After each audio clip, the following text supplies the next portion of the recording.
Hello people, మీ అందరికీ ఒక చిన్న విన్నపం. మన ఛానల్ని సబ్స్క్రైబ్ చేయకుండా చూస్తున్నారండి కొందరు. సబ్స్క్రైబ్ చేయండి, లైక్ చేయండి. ఇలాంటి ఇంకెన్నో మంచి మంచి సిరీస్తో నేను మీ ముందుకు వస్తాను. ఈరోజు సిరీస్లోకి మనం వెళ్ళిపోదాం. ఇంకా సునంద గొంతు వినగానే శక్తి భయంతో ఫోన్ పెట్టేసింది. సునందకి శక్తి మీద కోపం ఇంకా ఎక్కువైపోయింది. శక్తికి భయంతో మాట రాక 5 నిమిషాలు ఆగి మళ్ళీ ఫోన్ చేసింది. ఫోన్ స్విచ్ ఆఫ్ అని రావడంతో శక్తికి ఏడుపు వచ్చింది. శక్తి మీద కోపంతో సునంద ఫోన్ స్విచ్ ఆఫ్ చేసేసింది. శివ ఫోన్ కోసం వెతుకుతూ, మమ్మీ నీ ఫోన్తో ఒకసారి నా ఫోన్కి కాల్ చేయవా అని అరుస్తూ సోఫా మీద, డైనింగ్ టేబుల్ మీద అన్ని చోట్ల వెతికి చెల్లాచెదురుగా చేశాడు. సునంద ఏం తెలియనట్లుగా తన ఫోన్తో శివ ఫోన్కి కాల్ చేసింది. స్విచ్ ఆఫ్ అని వస్తుంది శివ అని అంది. స్విచ్ ఆఫా? ఎలా అవుతుంది? మార్నింగ్ ఫుల్ ఛార్జింగ్ పెట్టాను అని అన్నాడు శివ. ఏమో నాకేం తెలుసు అంది సునంద. ఇంతలో పెద్దబాబు అయ్యగారు మిమ్మల్ని టౌన్కి వెళ్ళి పంపు సెట్ మోటార్ తీసుకురమ్మన్నారండి అన్నాడు. అంతకు ముందున్న మోటార్ ఏమైంది రంగయ్య అన్నాడు శివ. ఏమైందో బాబు, మాటి మాటికి ఆగిపోతుంది అన్నాడు రంగయ్య. అవునా, ఒకసారి నేను చూసి పని చెయ్యకపోతే అప్పుడు కొత్తది తెద్దాం అన్నాడు శివ. అయితే తొందరగా చూడయ్యా, చేనుకి నీళ్లు పెట్టాలి అన్నాడు రంగయ్య. రంగయ్యను బైక్ పైన కూర్చోపెట్టుకొని చేను దగ్గరకు వెళ్ళాడు. ఎన్నిసార్లు చేసినా శివ ఫోన్ స్విచ్ ఆఫ్ రావడంతో శక్తికి ఏం చేయాలో అర్థం కాక అయోమయంలో పడింది. శివ పొలంలో మోటార్ రిపేర్లో పడి ఫోన్ సంగతి మర్చిపోయాడు. ఏం చేయాలో అని ఆలోచిస్తున్న శక్తికి రాధా గుర్తుకు వచ్చి టూర్కి వెళ్ళినప్పుడు రాధా నెంబర్ తను నోట్ చేసుకుంది. ఆ విషయం గుర్తుకు రాగానే రాధా నెంబర్ కోసం వెతికి చివరికి సాధించింది. నెంబర్ తీసుకొని ఫోన్ చేయడానికి వచ్చిన శక్తి ఫోన్ దగ్గరే దేవేందర్ ఏవో లెక్కలు చూస్తూ ఉండడం చూసి, నాన్న అక్కడి నుంచి ఎప్పుడు వెళ్తాడా అని ఎదురు చూసింది. చాలాసేపటికి గాని దేవేంద్ర అక్కడి నుంచి వెళ్ళలేదు. ఎలాగో వెళ్ళారులే అని ఫోన్ దగ్గరికి రాబోయిన శక్తి ఇంతలో ఎంగేజ్మెంట్ పనులు ఎంతవరకు వచ్చాయి, ఏమన్నా సహాయం కావాలేమో అని చుట్టుపక్కల వాళ్ళు వచ్చి హేమా హేమా అని గట్టిగా పిలిచారు. లోపల ఏదో పనిలో ఉన్న హేమ పిలవగానే బయటకు వచ్చి వాళ్ళను లోపలికి రమ్మని పిలిచింది. అందరూ లోపలికి వచ్చి ఫోన్ దగ్గరే కూర్చొని ముచ్చట్లు పెట్టారు. శక్తికి కోపం, బాధ, భయం అన్నీ కలబోసిన భావనలో ఏం చెయ్యాలో తెలియక తలని చిన్నగా గోడకేసి కొట్టుకుంది. తరువాత వెనక్కి తిరిగి గోడకి ఆనుకొని శివ ఎన్నిసార్లు చెప్పినా మొబైల్ కొంటానన్నా వద్దని ఆపడం గుర్తుకు వచ్చి మళ్ళీ తన తలని వెనక్కి గోడకేసి కొట్టుకుంది. వాళ్ళు చాలాసేపటికి కానీ వెళ్ళలేదు. ఈలోపు అమ్మ తరపున బంధువులు ఒక్కొక్కరిగా ఎంగేజ్మెంట్కి రావడం మొదలైంది. శక్తి ఎలాగో వీలు చూసుకొని రాత్రి 8 గంటల టైంలో రాధాకి ఫోన్ చేసింది. ఫోన్ రింగ్ అవడంతో రాధా ఫోన్ తీసుకొని నెంబర్ చూసి ఇది ఎవరిది ఈ నెంబర్ అనుకుంటూ ఫోన్ లిఫ్ట్ చేసి హలో అంది. రాధా గొంతు వినగానే శక్తికి ప్రాణం లేసి వచ్చినట్లుగా ఉంది. రాధా అంది. శక్తి, ఈ నెంబర్ నీదేనా? నేను ఎవరిదో అనుకున్నాను. ఏం చేస్తున్నావే అంది రాధ. రాధ అలా అడగ్గానే శక్తికి ఏడుపు తన్నుకు వచ్చింది. ఏడుస్తూనే రాధాకి రేపు తన ఎంగేజ్మెంట్ అని ఆ విషయం శివాకి చెబుదామంటే మీ పెద్దమ్మ ఫోన్ లిఫ్ట్ చేశారు. నాకు భయం వేసి పెట్టేసి మళ్ళీ ఫోన్ చేస్తే స్విచ్ ఆఫ్ అని వస్తుంది అని చెప్పింది శక్తి. రాధ ఆ టైంలో ఎవరితో మాట్లాడుతుందా అని అసలే అనుమానం రోగంతో ఉన్న గిరిజ రాధ ఫోన్ తీసుకొని స్పీకర్లో పెట్టింది. శక్తి రాధాకు చెప్పేదంతా తను కూడా వినింది.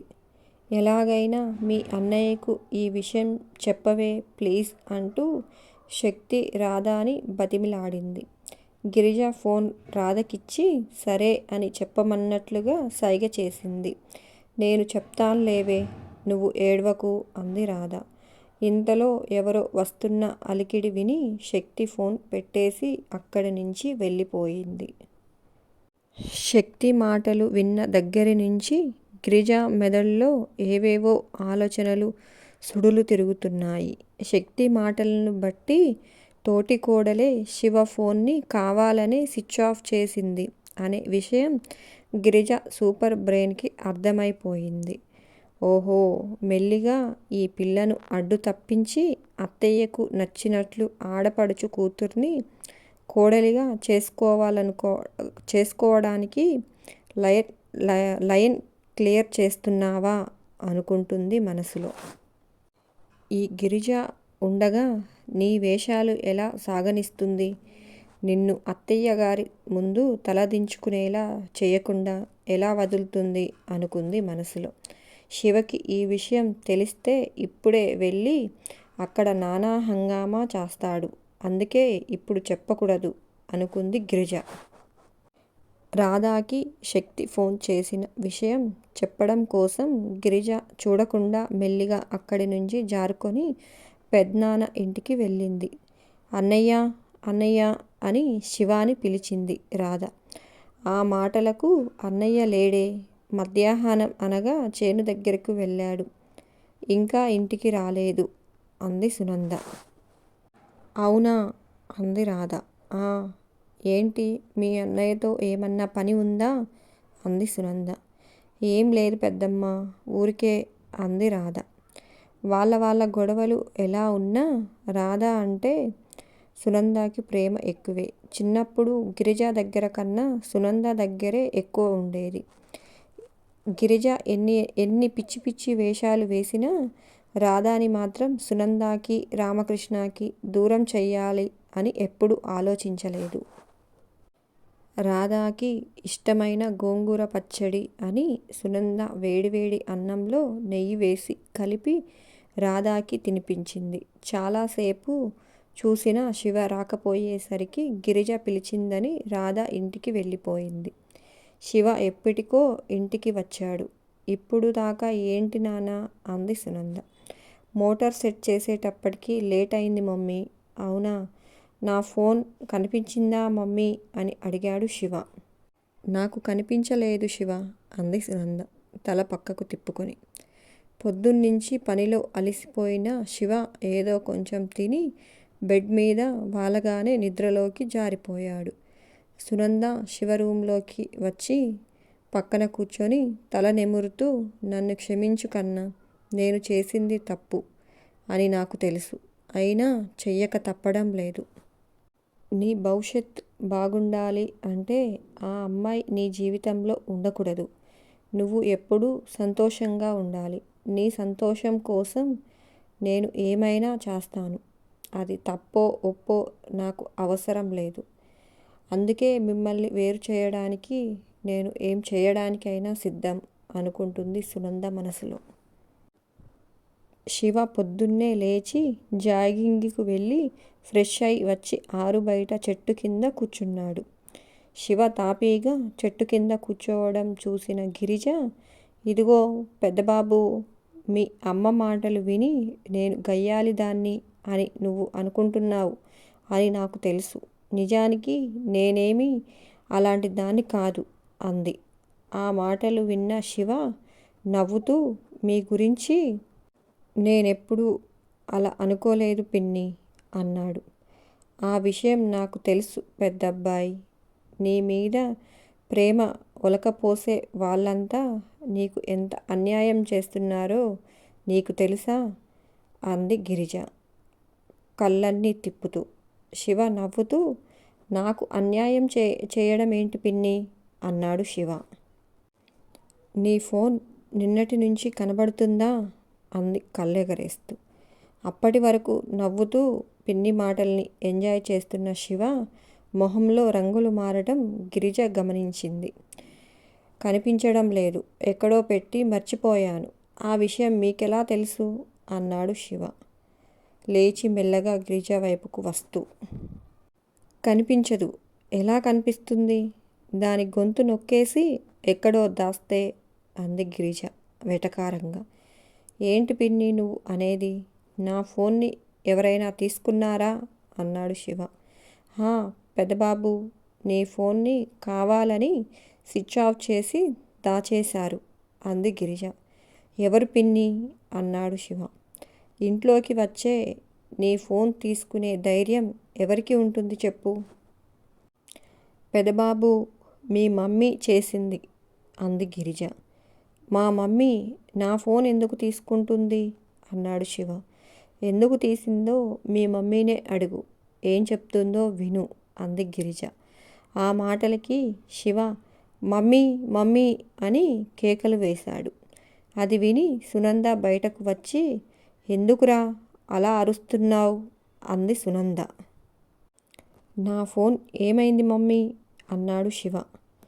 అటువైపు గిరిజని చూసి సునంద ఇది ఇక్కడకు పిలిచి అడగాలా అని అంది కోపంగా.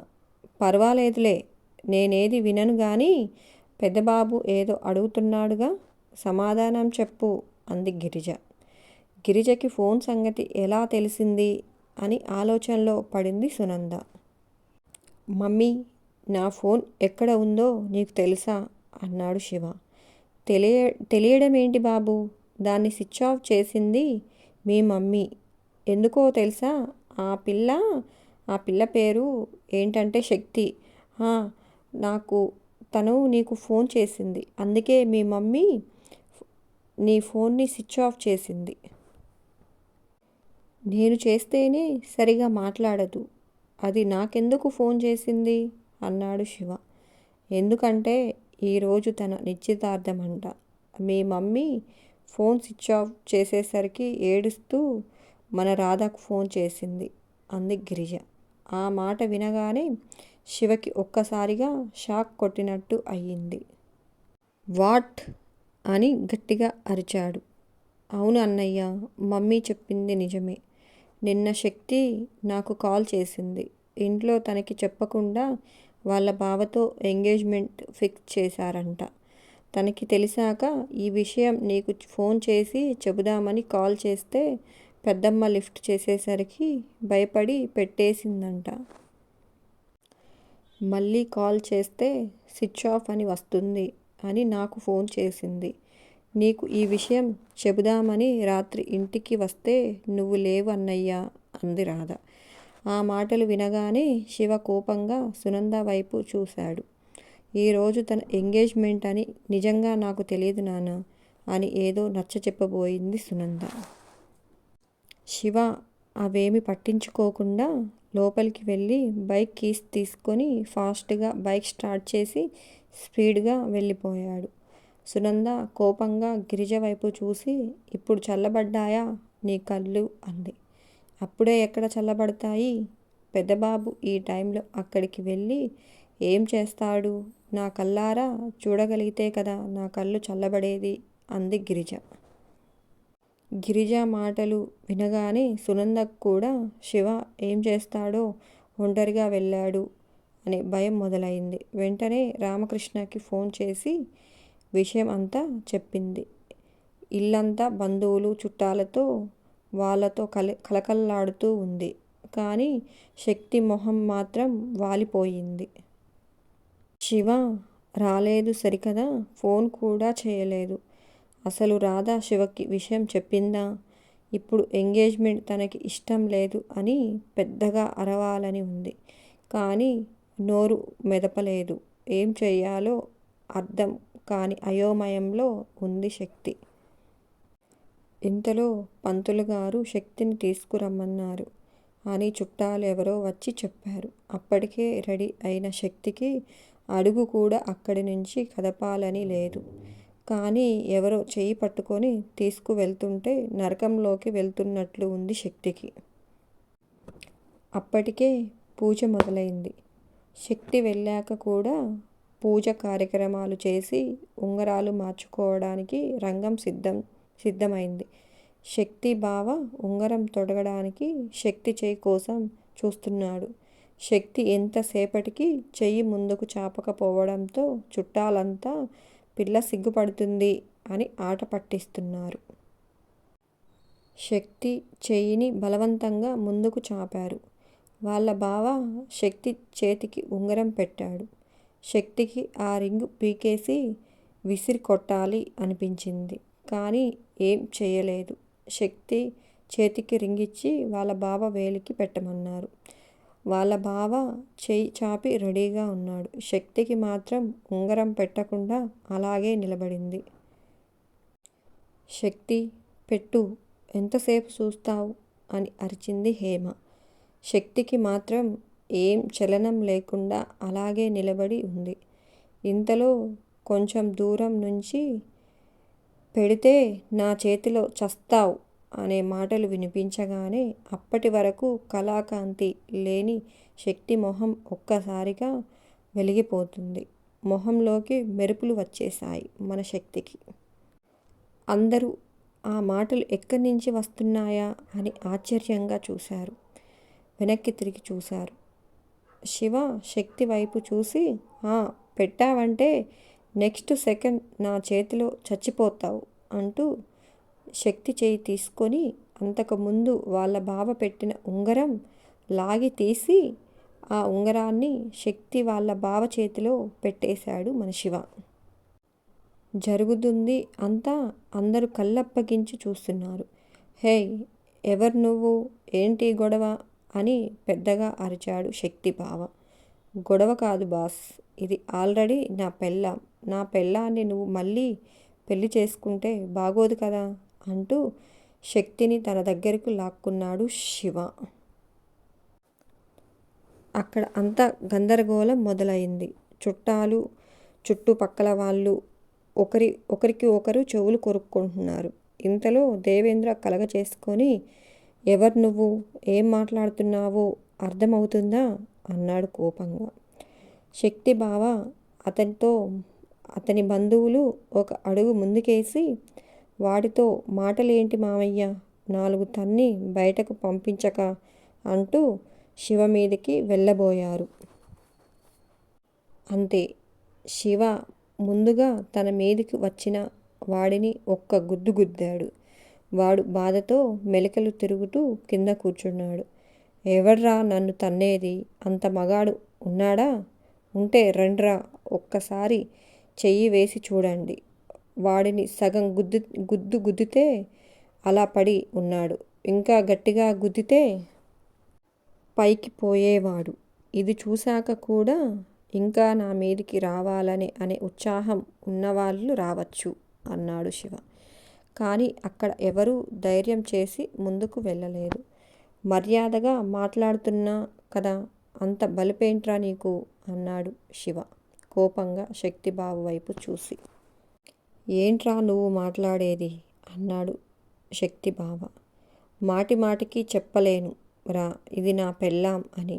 అందరూ చూస్తూ ఉండగానే శక్తిని గట్టిగా కౌగిలించుకొని ముద్దు పెట్టుకున్నాడు శివ. అక్కడ ఉన్న వాళ్ళందరివి కళ్ళతో పాటు నోరు కూడా కప్పల్లా తెరుచుకుపోయాయి. ఇప్పుడు అర్థమైందా, ఇంకా డీటెయిల్గా చెప్పాలా అన్నాడు శివ శివ బావ వైపు చూస్తూ. అతను ఏం మాట్లాడకుండా అలాగే నిల్చున్నాడు. ఏంటి అన్నయ్య ఇదంతా, నీకు ముందే తెలిస్తే మమ్మల్ని ఇలా అవమానిస్తున్నారా అంది శక్తి వాళ్ళ మేనత్త. ఆ మాటలకు దేవేంద్ర శక్తి వైపు కోపంగా చూశాడు. ఆ భయానికి శక్తి శివాని గట్టిగా పట్టుకుంది. అంతే ఈ వీడియో. మీ అందరికీ నచ్చినట్లయితే మన ఛానల్ని సబ్స్క్రైబ్ చేయండి, లైక్ చేయండి, కామెంట్ చేయండి, షేర్ చేయండి. నెక్స్ట్ పార్ట్ కోసం అందరూ వెయిట్ చేస్తూ ఉండండి. ఓకే, బాయ్, ఉంటాను మరి.